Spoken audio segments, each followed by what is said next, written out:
Hey everybody, Ivan here, and today we're going to dive deep into HubSpot Sales Professional tools and see exactly how we can optimize them for our sales processes. Whether you guys are a sales manager or a member of a sales team, HubSpot Sales Professional tools can do a really good job of not only centralizing your guys' sales efforts, but at the same time automating a lot of you guys' outreach processes. We'll go step by step on how to utilize those tools, so let's go ahead and jump right in. Now, if you guys want to follow along with everything that I'm doing, check out the link down below in the description, as it's going to give you guys a free trial of the platform. Once you guys click on that link, go ahead and press get started for free. Now, I already have an account myself, but go ahead and press create an account with a new user. From here, go ahead and just verify the email address that you guys want to use. And once you guys got that verification email, go ahead and input the code right over here. Press next. Let's go ahead and select our password that we're going to use, our first and last name, so Ivan Borzenko. Now it's going to ask you guys a couple questions and answer them thoroughly, just because HubSpot can actually help you guys with setting up your system depending on the type of business model you guys are using or the niche you guys are in. Do consulting, right? We're going to be the owner. Company name is going to be test company. Going to be just us for now. All right, let's go ahead and create an account, and boom, we're going to be ready to roll. And from here on, it's going to ask you guys a couple areas you guys want to focus on, like marketing automation and some of the tools you guys are using, because the whole idea of HubSpot is to make sure that all you guys' tools are in one place, and that way nothing slips through the cracks. I'll go ahead and explore those apps later. And from here, you can also add some of the contacts you guys want into your guys' CRM, but we'll go ahead and skip this part just for example purposes. And if you guys have any teammates, you can actually also invite them to the CRM as well, but we'll go ahead and skip this part, and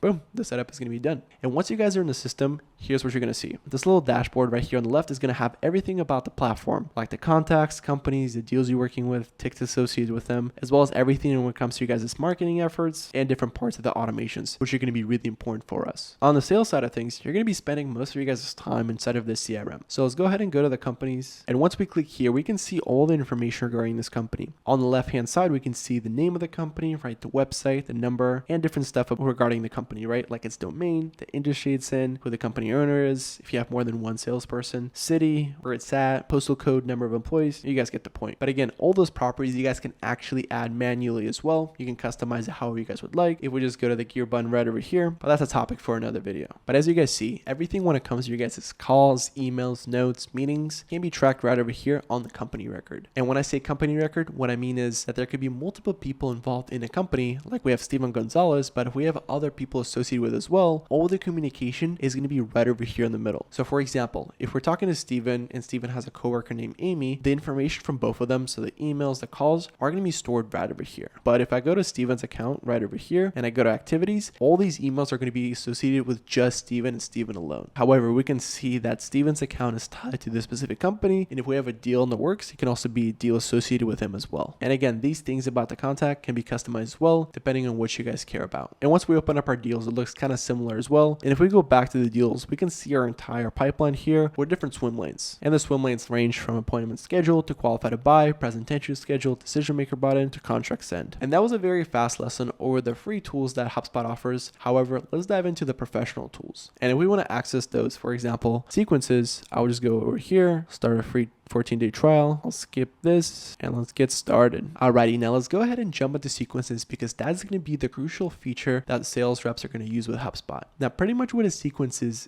going to be a drip of different events that are going to occur. It can be emails, it can be tasks, it can be little notifications to you guys, but it's going to be something to keep you guys in check to make sure that everything is going smoothly. I personally like to use sequences when I'm reaching out to prospects, because that way I can automate a lot of my outreach. So let's go ahead and check out some of the pre-made sequences right over here. As you guys see, these are not just generic cold emails. These can be personalized to a very high extent. So once you guys actually enroll an individual into the sequence, you would need to actually input information regarding this placeholder. You can simply have personalization tokens like the contact first name or the company name, and that way the sequence just can work automatically. But again, there can be a lot of other things in the sequence as well, like different tasks when it comes to following up or sending out a manual email task. If we scroll down, these are automated emails or different tasks that we created for us. So for example, if I want to go ahead and create this one right over here, I can add A/B testing to it. But if I want to add a step between the two here, I can just press here, and I have different options here when it comes to automated emails, manual email task, general task, call task. And if we want to tie in our LinkedIn Sales Navigator, we can do that as well. And we can actually only do that on the professional level. And up here on the top, we can see the total steps, days it takes to complete, what % of automation it is, and unenrolled criteria can be someone actually responding to you or someone opting out of it. So let's go ahead and press save. We can name this recent conversion. And as you guys see, whenever you enroll enroll anybody into a sequence. You can see all of your guys' enrollments into it, the meeting rate you guys got, reply rate, open rate, click rate, unsubscribe rate, bounce rate, or even revenue rate, depending on if revenue came in from that specific deal. And as you guys see, there are also dynamic sequences as well. Pretty much as soon as the leads engage, the sequence will start up to queue up annual steps, because that way it'll kind of change depending on what happens, because if someone engages, it's probably going to be a green light for us to follow up with them, and we want to make sure that nothing slips through the cracks there. So for example, if I'm reaching out to marketing people, so think chief marketing officer, marketing manager, director of marketing, I can just throw them into a marketing sequence. And that way the language in that sequence can be highly personalized to that specific role. And of course, specific information like their name, their company, where it's located, can be customized with those customization tokens. But there can be so many different ways to reach out to prospects with this, or if somebody started a trial or someone's just talking to you, you can just enroll them into a sequence, and that way you constantly have an email being sent out, and that way you don't forget about them. And trust me, this is going to save you guys a bunch of time. The next part that I'd like to talk about is going to be workflows. And when it comes to workflows, the way that I think about it is going to be if-then logic. So for example, if a customer did this, then X, Y, and Z is going to occur within the platform. It can be an email being sent out, it can be notification that you guys get, it can be a deal moving to a different stage, right? Things are going to automatically happen for you guys. These are going to be some of the ones in the Sales Hub Professional. There's going to be the option to create and assign a task when a new deal is created, assign a new web lead to a contact owner, update company information based on defined criteria, or tell a team member when a form is submitted. And that way these things can automatically happen for you guys without you even needing to think about it. But let's go ahead and see how this template would look like.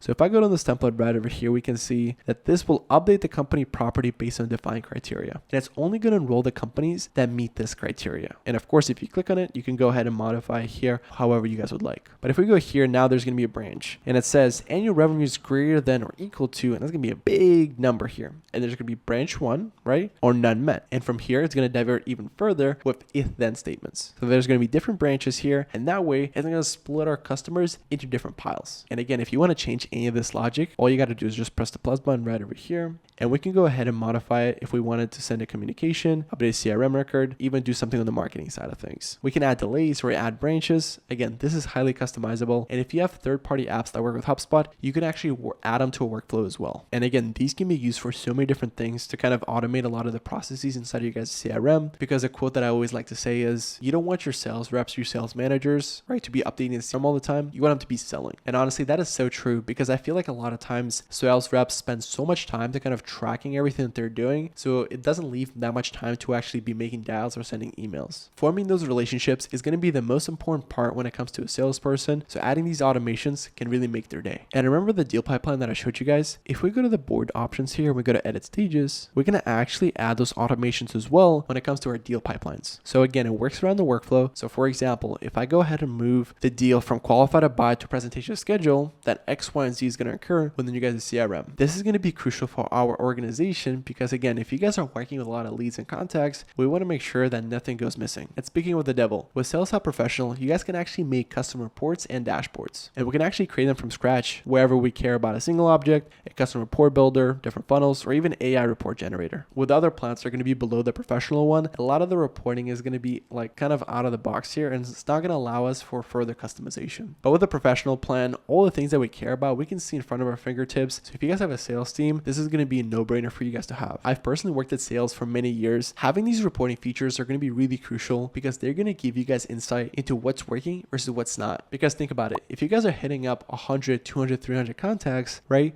A lot of times you can just feel like you're lost in the weeds if people are just not replying to you. And this is going to be especially true if we have a sales team, because we want to help them grow better. And that way, with custom reporting, we can see exactly what we need to do in order to improve our results. And lastly, the other big thing is going to be the prospecting workspace. From here, you're able to see all the tasks you guys need to do and all the accounts you guys need to hit up. Again, don't want to sound like a broken record here, but you guys can go ahead and customize this as much as you guys want. And there can be a little box right over here, like for example, accounts so you guys send an email to, but they didn't respond, or accounts that did open an email and engage with it, because those are going to be some of your guys' hottest accounts. That box can appear right over here, and you can see all the accounts that you guys need to hit up and later enroll into a sequence. The whole goal of the prospecting workspace is whenever you guys log in the morning, just to have a plan of attack for the day, and that way you guys know exactly what to do and what to focus on. And if you guys want to see a chart that compares feature by feature, you can go ahead and just type in HubSpot Pricing, go to sales option right over here, and it's going to give you guys pretty much charts that compare the Sales Hub Starter, Professional, and Enterprise. And if we scroll down, there's going to be all the different features that they have, pretty much what the different plans allow you guys to do.